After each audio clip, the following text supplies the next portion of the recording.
MAGA-verse, absolutely not. MAGA-verse, But as the country, as people are dying, as there's literally no food on the shelves, the MAGA people would be like, "This is greatness. Yeah. This is what we wanted. America's great again. The shelves are empty. We can't get toilet paper." As Putin takes over the world. Yes, because that's what they do at the rallies.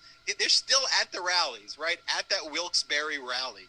One of Trump's applause lines is what – this is before the counteroffensive. I forget, too. The Wilkes-Barre – we got to play the clip, too. The applause line is what a strong man Putin is and how strong he is. But just to go for a second, so, I got to know a lot of the foreign leaders, and let me tell you, unlike our leader, they're at the top of their game. These are like central casting. There's nobody that could play the role in Hollywood. All of Hollywood, nobody can play the role of President Xi of China. Nobody could play the role. He's a fierce person. Putin, fierce, is smart. A lot of times I'll say somebody's smart and the fake news will go, he called President Xi smart. He rules with an iron fist 1.5 billion people. Yeah, I'd say he's smart. Wouldn't you say he's smart? They talk about that before he's the least strong man, and then the crowd erupts in a standing ovation cheering Putin, who just objectively is a loser. Objectively, Ben Hodges, the former U.S. commander of Europe, did this great interview with me and gave an incredible update on what was going on in Ukraine. And I would tell everybody to watch it. But he said, we used to think that Russia had the second strongest army in the world, but it turns out they only have the second strongest army in Ukraine. Such a good line. Hilarious. It was such a brilliant line. But there you have Trump. You have Tucker Carlson spreading Russian propaganda on Fox.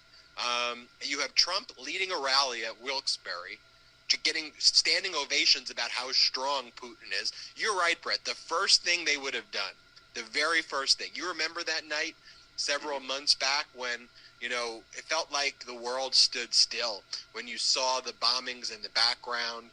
That first day, it still gives me chills as I'm talking about it to think about it. What Trump would have done if he was in charge was he would have cut a deal immediately for Russia to take over Ukraine. That would have been day one, him and Pompeo. They would have went there. They would have put their arms around the, and then they would have celebrated it too. They would have celebrated as like some peace accord and gaslit the nation. But I do want to go back though to the weekend shows and the Sunday show and Jake Tapper. Jake Tapper clearly got the memo from Chris Licht, the head of CNN, who basically said, we got to do our Republican MAGA apology tour. But that was their focus, Brett. How clever it would be.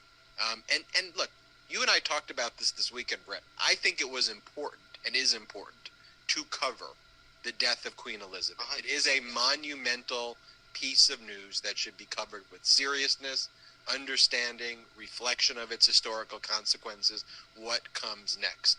I only wish, though, for a moment that the media focused on the perils of American democracy with the sense of urgency, at the very least, that they covered this. That's the bare minimum. Yet they ignore the Biden speech. They ignore the threats to democracy. January 6th is just like another day that they cover. Sure, the hearings take place, but you gotta beg them to cover the hearings. And they're like, we'll cover one, maybe we'll cover two prime time. Like, what is more important and significant to our democracy? So here's an example right here, right? And like you said, like the death of the Queen is incredibly sad. It's very historic.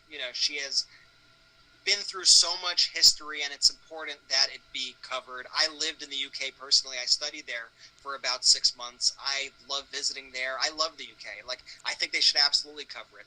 But where you start to kind of see where the priorities are at, you notice that when President Biden gave a historic speech about American democracy, about the perils that our nation is in right now, a speech with a lot of urgency about the moment that we are in, not a single one of the broadcast networks played it live. And they were playing like reruns. They were playing like Law and Order reruns from years ago. It's not even like they had like their primetime premieres or any. They were playing reruns of game shows and Law and Order and things like that while President Biden gave his speech. But they somehow found it that they had the time to clear their entire broadcast schedule to go wall-to-wall coverage on the Queen. And like I said, important to be covered, the utmost respect for the issue. I just wish they had the same urgency for the perils to American democracy, and that's what we're lacking right now. We need to be sounding the alarm because our democracy, let's face it, guys, it's hanging by a thread. It's hanging by a thread due to these MAGA Republicans who are threatening it every single day, by the MAGA Republicans inside state houses who are trying to take away our rights and rig the voting machines and steal elections and are openly talking about how they could cheat while they're poll watching.